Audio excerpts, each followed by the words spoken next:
नमस्कार, दिन भर के अंतर्राष्ट्रीय खबरों पर आपका स्वागत है। आज की इंपॉर्टेंट हाइलाइट्स की बात की जाए तो पहली खबर सामने निकल के आ रही है भारत और अमेरिका से, जहां पर भारत और अमेरिका के बीच होने वाली MQ-9 डील को लेकर के अब एक नए प्रस्ताव को पेश किया गया है, जिससे ये एडवांस ड्रोन्स भारत के अंदर प्रोड्यूस किए जा सकते हैं। दूसरी अपडेट अमेरिका से सामने निकल के आ रही है, जहाँ पर अमेरिका ने एक नए बॉम्ब को बना करके तैयार कर लिया है, जो चाइना की एडवांस सबमरीन्स और वॉरशिप्स को इजिली डिस्ट्रॉय कर सकता है। थर्ड इंपॉर्टेंट अपडेट टर्की से सामने निकल के आ रही है, जहां पर टर्की ने इजरायल को इनडायरेक्टली युद्ध के लिए इनवाइट कर लिया है। चौथी अपडेट भारत और सऊदी अरब से सामने निकल के आ रही है, जहां पर भारत और सऊदी अरब के बीच $100 बिलियन की डील अब लगभग फाइनल स्टेज पर पहुंच चुकी है। पांचवी इंपॉर्टेंट अपडेट अफगानिस्तान और चाइना से सामने निकल के आ रही है, जहां पर चाइना अब पाकिस्तान को इग्नोर करते हुए अफगानिस्तान के बहुत ज्यादा क्लोज जा रहा है अपने इंटरेस्ट के लिए। आज के इस वीडियो में ये सारी इंपॉर्टेंट अपडेट्स हम आपको बताने वाले हैं। यदि आपको हमारी ये सीरीज पसंद आ रही है तो आज के इस वीडियो को लाइक और चैनल को सब्सक्राइब जरूर कीजिए। सबसे पहले और इंपॉर्टेंट अपडेट की बात की जाए तो ये खबर जितनी ज्यादा भारत के लिए अच्छी है उतनी ज्यादा बुरी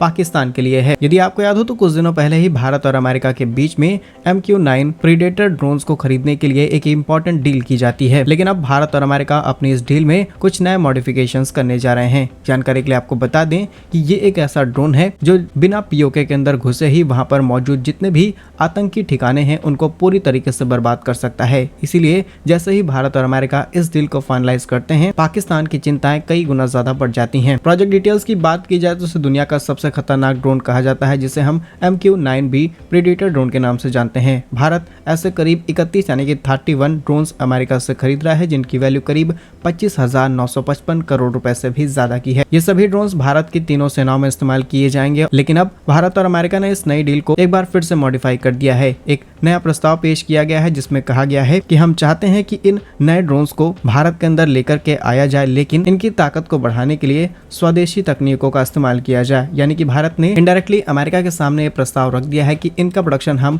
भारत के अंदर करना चाहते हैं। डिफेंस एक्सपर्ट्स का भी मानना है कि इस प्रस्ताव से भारत को जो डोमेस्टिक ड्रोन प्रोडक्शन है इसमें काफी ज्यादा मदद मिलेगी, और भारत के जो नए नए स्टार्टअप्स हैं जो अभी सिर्फ बेसिक ड्रोन्स को बनाने का काम कर रहे हैं, वो इस तरीके के किलर ड्रोन्स बना सकते हैं। फिलहाल अमेरिका से आने वाले 31 ड्रोन की डील्स पर कोई भी फर्क नहीं पड़ने वाला है, लेकिन हमारी सेनाओं को इससे भी ज्यादा ड्रोन्स की जरूरत है और हम इतना ज्यादा इंपोर्ट नहीं करा सकते, इसीलिए डोमेस्टिक प्रोडक्शन पर फोकस किया जा रहा है। जानकारी के लिए आपको बता दें कि पहले आने वाले इन ड्रोन्स को चेन्नई में INS राजाजी, गुजरात के पोरबंदर में नौसेना इनका परिचालन करने वाले है, वहीं वायुसेना और आर्मी इन्हें गोरखपुर और सरवासा एयरफोर्स बेस पर संचालित किया जाएगा। फिलहाल इन 31 ड्रोन्स में से 15 ड्रोन्स को सिर्फ समुद्री इलाकों में निगरानी के लिए इस्तेमाल किया जाए और बाकी के चीन और पाकिस्तान बॉर्डर पर। अगर इस हथियार के डिटेल्स की बात की जाए तो इसकी रेंज करीब 1900 किलोमीटर की है और इसका पेलोड करीब 1700 किलोग्राम के आसपास है। यानी कि ये ड्रोन अपने साथ 1700 किलोग्राम के वजन हथियार ले जा सकता है और इसे 2 कंप्यूटर्स के द्वारा ऑपरेट किया जा सकता है। आप इस ड्रोन का अंदाजा इसी बात से लगा सकते हैं कि खाली इसका वजन सिर्फ 2223 किलोग्राम होता है। इस ड्रोन में 1800 किलोग्राम ईंधन क्षमता है, 482 किलोमीटर प्रति घंटे की रफ्तार से चल सकता है और ये करीब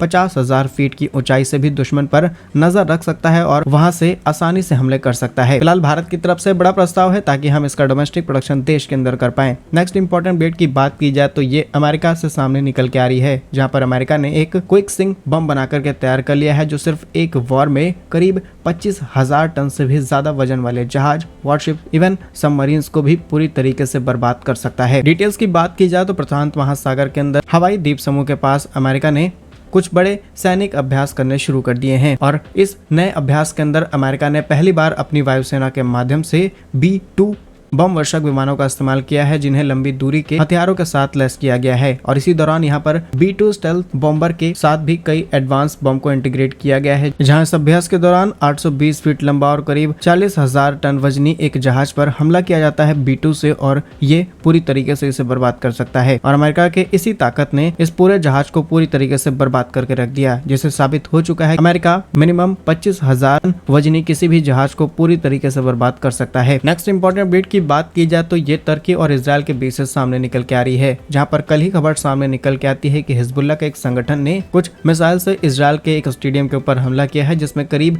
12 लोगों ने अपनी जान गंवा दी है। लेकिन इसी बीच तुर्की ने इसराइल में घुसने की बात कही है। और तुर्की के नए बयान के बाद अब दोनों ही तरफ से एक दूसरे को खींचने की प्रक्रिया शुरू की जा चुकी है। डिटेल्स की बात की जाए तो इसराइल ने जब से गाजा पर हमले किए हैं तब से तुर्की इसराइल के द्वारा किए गए हमलों की आलोचना करता आ रहा है। और अब जो नया बयान सामने निकल के आया है उसमें कहा गया है कि अब हमें बहुत मजबूत रहने की जरूरत है ताकि इसराइल फलस्तीन में ऐसी घटिया हरकतें और ऐसी चीजें ना कर सके। और जिस तरीके से इसराइल अलग अलग जगह पर घुस कर हमला कर रहा है उसी तरीके से तुर्की ने जब लीबिया में घुसा था इसी तर्ज पर हम इसराइल में भी ऐसा कर सकते हैं, यानी कि डायरेक्टली इसराइल में घुसने की धमकी दी जा रही है। वहीं तुर्की ने इसराइल के प्राइम मिनिस्टर बेंजामिन नेतन्याहू की तुलना हिटलर से कर दी है, जहां तुर्की का बयान है कि जिस तरीके से जनसंहार करने वाले हिटलर का अंत हुआ उसी तरीके से नेतन्याहू का भी अंत होगा। अब तुर्की की तरफ से इतनी सारी चीजें बोलने के बावजूद इसराइल की तरफ से कोई प्रतिक्रिया न है, ऐसा नहीं हो सकता। और इसी चीज को लेकर के इसराइल के पूर्व प्रधानमंत्री ये लैपिड ने स्टेटमेंट दिया है कि राष्ट्रपति एर्दोआन अनाप शनाप बोल रहे हैं। वो नहीं जानते कि मिडिल ईस्ट के अंदर किस तरीके का खतरा पनप रहा है। अगर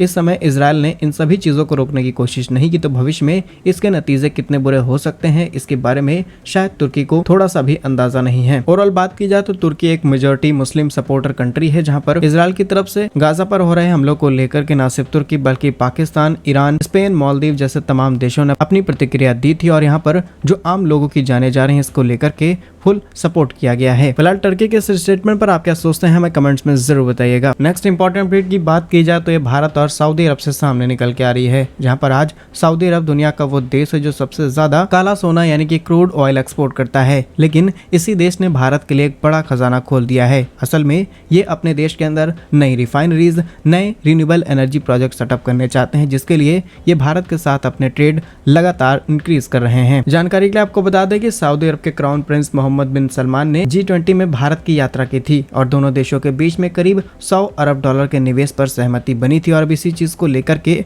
ये प्रोजेक्ट आगे बढ़ाया जा रहा है, जहां पर सऊदी अरब भारत के अंदर कई refinery, petrochemical plants, renewable energy और कई प्रकार के पावर प्लांट सेटअप किए जाएंगे। इसमें से काफी बड़ी इन्वेस्टमेंट भारत की तरफ से सऊदी अरब में की जानी है और सऊदी अरब भी भारत के अंदर कई प्रकार की इन्वेस्टमेंट करेगा। जानकारी के लिए आपको बता दें कि सऊदी अरब के साथ भारत के रिलेशन आज से नहीं बल्कि सालों से अच्छे रहे हैं और इसके पीछे बड़ा कारण ये भी है कि कई लाख भारतीय सऊदी अरब में जाते हैं बिजनेस ऑपरेट करने के लिए। कई लोग वहां से भारी मात्रा में रेमिटेंसेस भारत भेजते हैं और कई बड़े बिजनेसमैन वहां पर बिजनेस ऑपरेट करते हैं। साल 2023 के डेटा के मुताबिक करीब 17 लाख भारतीय सऊदी अरब पहुंचे थे और ये लगातार सऊदी अरब की अर्थव्यवस्था में योगदान दे रहे हैं। नेक्स्ट इंपॉर्टेंट अपडेट की बात की जाए तो ये अफगानिस्तान और चीन के बीच से सामने निकल के आ रही है, जहां पर चीन अफगानिस्तान में मौजूद जितने भी नए नेचुरल रिसोर्सेज एंड मिनरल्स हैं इनका एक्सेस किसी भी हालत में लेना चाहता है। इसीलिए अफगानिस्तान को बड़ी फंडिंग चाइना के द्वारा दी जा रही है। आपको बता दें आज अफगानिस्तान के अंदर बड़े copper mine, hydro power plants, lithium और जितने भी मॉडर्न डेज के इंपॉर्टेंट एलिमेंट्स एंड कंपोनेंट्स हैं इन सभी को निकालना और अपने देश के अंदर लाने के लिए भारी इन्वेस्टमेंट अफगानिस्तान के अंदर चीन ने करनी शुरू कर दी है। जानकारी के लिए आपको बता दें कि कुछ सालों पहले अफगानिस्तान के अंदर चीन की तरफ से एक बड़ी कॉपर माइन को ऑपरेट करने का काम शुरू किया जाता है, लेकिन कुछ समय बाद ये प्रोजेक्ट रुक गया था और फाइनली इस प्रोजेक्ट को फिर से रीस्टार्ट किया जा रहा है। लेकिन इस बार चीन यहाँ पर डबल इन्वेस्टमेंट कर रहा है। इसके अलावा चीन अफगानिस्तान का 3 बड़े hydro power plant project setup करने जा रहा है और कई प्रकार के renewable energy, water storage, lithium mining, uranium mining इन सभी प्रोजेक्ट्स पर चीन डायरेक्टली अफगानिस्तान के साथ बिजनेस करने वाला है। यहाँ पर डायरेक्टली पाकिस्तान को साइडलाइन किया जा चुका है बिकॉज अब अफगानिस्तान के पास ना ही कोई नेचुरल रिसोर्सेज हैं और ये लगातार चीन से कर्ज मांग रहे हैं। वहीं दूसरी तरफ अफगानिस्तान है जिसकी पाकिस्तान के साथ नहीं बनती, लेकिन उनके पास इतने ज्यादा नेचुरल रिसोर्सेज हैं कि मजबूरन चीन को इनकी मदद करनी पड़ रही है। रिपोर्ट्स के मुताबिक अफगानिस्तान के जल एवं ऊर्जा मंत्रालय चीनी कंपनियों के साथ जल्द ही इस समझौते को लेकर के अंतिम रूप देने वाले हैं, जिससे अब दोनों देशों के रिलेशन और ज्यादा बेहतर हो जाएंगे और इससे डायरेक्टली पाकिस्तान को नुकसान होने वाला है। लेकिन ये चिंता सिर्फ पाकिस्तान के लिए नहीं बल्कि भारत के लिए भी बढ़ जाती है, क्योंकि चाइना की जितनी ज्यादा इन्वेस्टमेंट अफगानिस्तान के अंदर रहेगी उतना ही बड़ा कंट्रोल भी अफगानिस्तान के अंदर रहेगा। आज भारत को भी लिथियम, कॉपर, यूरेनियम जैसे मिनरल्स की जरूरत है, लेकिन हम डायरेक्टली ना ही अफगानिस्तान के अंदर बड़ी इन्वेस्टमेंट कर पा रहे हैं ताकि इन चीजों को भारत लाया जा सके। भारत को यहाँ पर फोकस करने की जरूरत है। भविष्य में हमें इससे जुड़ी हुई कुछ पॉजिटिव अपडेट सुनने को मिल सकती हैं। फिलहाल क्या कुछ कहना है आपका इन सभी खबरों पर हमें कमेंट्स में जरूर बताइए। यदि आपको हमारी ये सीरीज पसंद आ रही है तो आज के इस वीडियो को लाइक और चैनल को सब्सक्राइब जरूर कीजिए। वंदे मातरम, भारत माता की जय।